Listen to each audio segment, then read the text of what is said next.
Hello, Mark. I'm Jake, and my number is 57. I'm a junior. The topic I'm going to read today is the coolest animal you know nothing about, and how we can save it. This is one of the most amazing animals on the face of the earth.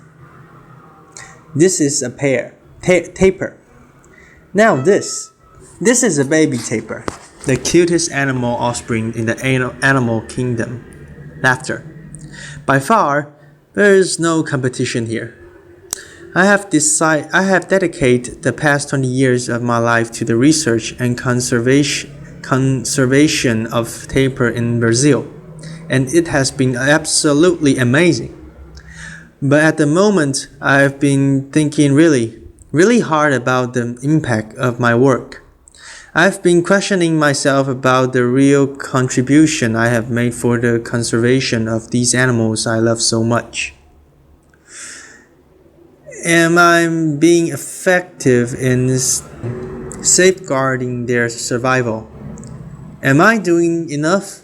I guess the big question here is, am I studying tapir and contributing to their conservation, or am I just documenting their extinction?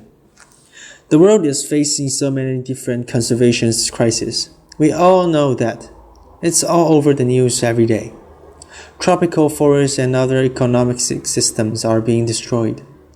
Climate change, so many species on the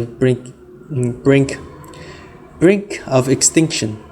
Tigers, lions, elephants, rhinos, tapirs. This is the lowland tapir, the tapir species I work with, the largest terrestrial mammal of South America. They're massive, they're powerful. Adults can weigh up to 300 kilos. That's half the size of a horse. They're gorgeous. Tapirs are mostly found in tropical forests such as the Amazon, and they absolutely need large patches of habitat in order to find all the resources they need to reproduce and survive. But their habitat is being destroyed, and they have been hunted out for several parts of their geographic distribution. And you see, this is very unfortunate because tapir are extremely important for the habitat where they are found. They're herbivores.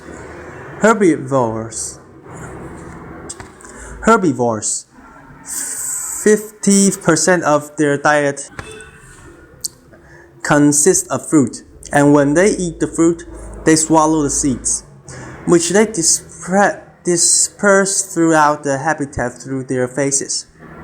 They play this major role in shaping and maintaining the structure and diversity of the forest, and for that reason, tapirs are known as gardeners of the forest.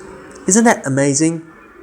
If you think about it, the extinction of tapirs would seriously affect the biodiversity as a whole.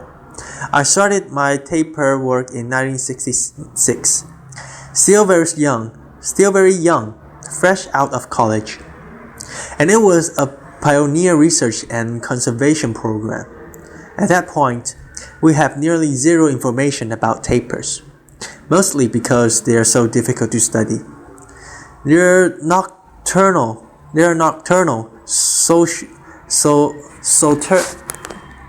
solitary, very elusive animal, and we got started getting very basic data about these animals. But what is that a conservationist does? Well, first we need data. We need field research. We need those long-term data sets to support conservation action.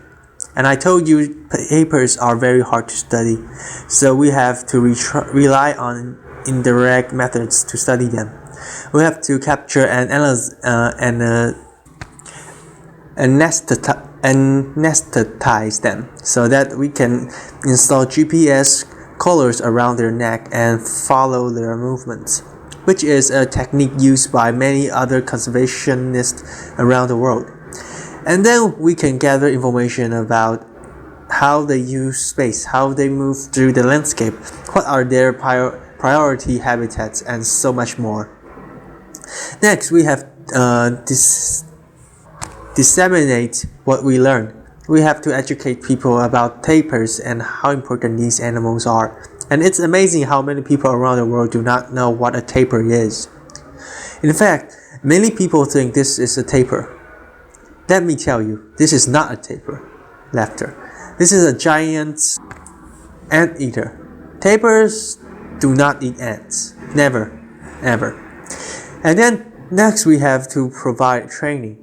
Capacity building. It is our responsibility to prepare the conservationists of the future. We are losing several conservation battles, and we need more people doing what we do. And they need the skills, and they need the passion to do that. Ultimately, we conservationists, we must be able to apply our data, to apply our accumulated knowledge to support actual conservation action. Our first tapir program took place in the Atlantic forest in the eastern part of Brazil, one of the most threatened biomes in the world. The destruction of the Atlantic forest began in the early 1500s when the Portuguese first arrived in Brazil, beginning European colonization in the eastern part of South America. This forest was almost completely cleaned for timber, agriculture, cattle ranching, and the construction of cities. And today, only 7% of the Atlantic forest is still left standing, and tapirs are found in very, very small, isolated, disconnected populations. In the Atlantic forest, we found out that that tapirs move through open areas of pasture land and agriculture, going from one patch to forest to a patch of forest. So our main approach in this region was to use our tapir data to identify the potential place for the establishment of wildlife corridors in between those patches of forest, reconnecting the habitats so that tapirs and many other animals could cross the landscape safely.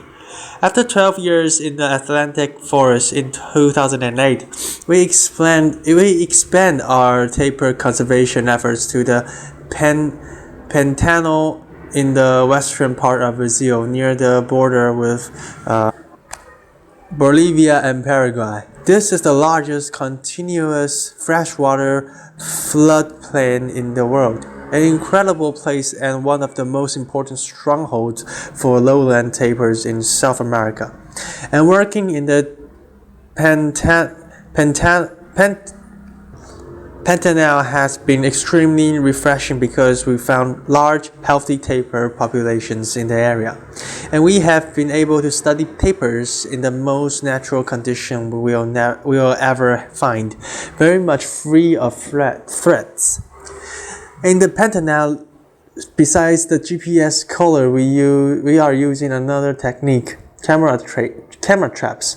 This camera is equipped with a movement sensors, and it photographs animals when they walk in front of it. So thanks to this amazing device, we have been able to gather precious information about tapir reproduction and social organization, which are very important pieces of the puzzle when you're trying to develop these conservation strategies. And right now, 2015, we're expanding our work once again to the Brazilian Cerrado, the open grassland and shrub forest in the central part of Brazil. Today, this region is very epicenter of economic development in my country, where natural habitat and wildlife populations are rapidly being eradicated by several different threats, including once again cattle ranching, large sugarcane and soybean plantation, poaching, roadkill, just to name a few. And somehow tapirs are still there, which gives me a lot of hope. But I have to say that starting this new program in the Sahado was a bit of a slap in the face. When you drive around, you find dead tapirs along the highways and signs of tapirs wandering around in the middle of sugarcane plantation where they shouldn't be. And you talk to the kids and they tell you that they knew how tapir meat tastes because their families poach and eat them. It really breaks your heart. The situation in Cerrado made me realize it gave me the sense of urgency. I'm swimming against the tide. It made me realize that despite 2 decades of hard work trying to save these animals, we still have so much work to do if we are to prevent them from disappearing. We have to find ways to solve all these problems. We really do. And you know what? We really came to a point in the conservation world where we have to think out the box. We'll have to be a lot more creative than we are right now. And I told you, roadkill is a big problem for tapirs in Colorado. So we just came up with the idea of putting reflective stickers on the GPS collar we put on the tapir. These are the same sticker used on big trucks to avoid collision. Tapirs cross the highways after dark, so the stickers will hopefully help drivers see these shiny things crossing the highway. And maybe they will slow down a bit. For now, this is just a crazy idea. We don't know. We'll see if it reduce the amount of tapir roadkill. But the point is, maybe this is the kind of stuff that needed to be done. And although I'm struggling with these questions in my mind right now, I have a pack with tapirs. I know in my heart that tapirs conservation is my cause. This is my passion, and I'm not alone. I have this hug network of supporters behind me, and there is no way I'm ever going to stop. I will continue doing this, most probably for the rest of my life, and I have kept doing this for Patricia, my namesake, one of the first tapir we captured and monitored in Atlantic Forest many years ago. Florida and her baby Vincent in the Panatol, and I kept doing this for Ted, a baby tapir we captured in December last year, also in the Panatol. And I will keep doing this for the hundreds of tapir I have had the pleasure to meet over the years, and the many other I know I will encounter in the future. These animals deserve to be cared for. They needed me. They needed us. And we humans deserve to live in a world where we can get out there and see and benefit from not only tapirs but all other beautiful species now and in the future. Thank you so much. Applause.